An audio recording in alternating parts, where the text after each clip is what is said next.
I just sat on a panel and it was on conflict resolution, and it was fabulous and powerful and so good. And something I noticed is as these nuggets of information were being put out, people started firing back with all these different questions about how do you deal with your boss that avoids conflicts? How do you deal with a team and we're going to have a tough discussion? How do you deal with a narcissist in your personal relationship? How do you deal with somebody, your coworker, that seems to always be tense and angry about something?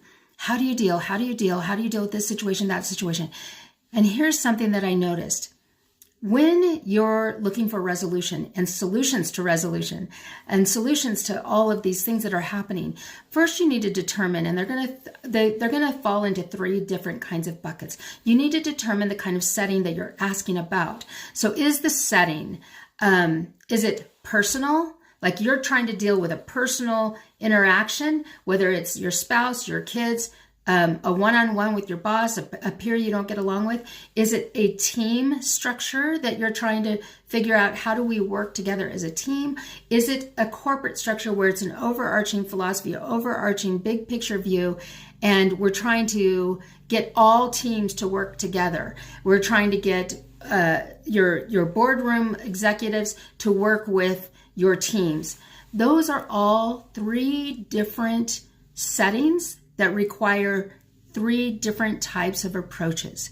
So for example, you can't say, you can't tell a person who's trying to deal one-on-one with somebody to, tell me what you don't like about that.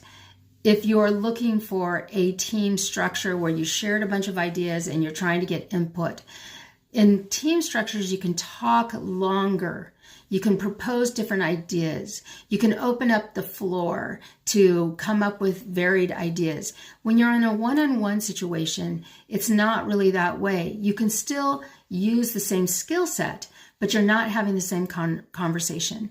What I also noticed is when you're dealing with corporate big picture views, you deal with visions and goals, outcomes, those kinds of things. So you're not going to be dealing with a one-on-one and, well, how do I talk to that person? You're going to be dealing in global views. What do we want to achieve for the next quarter? In a global view, in a one-on-one is, what do we want to achieve over the next year in our relationship? Or if you're dealing with a teenager, how do I want this teenager to feel at the end of the year? Those are all different ways that you deal with resolution depending upon the setting.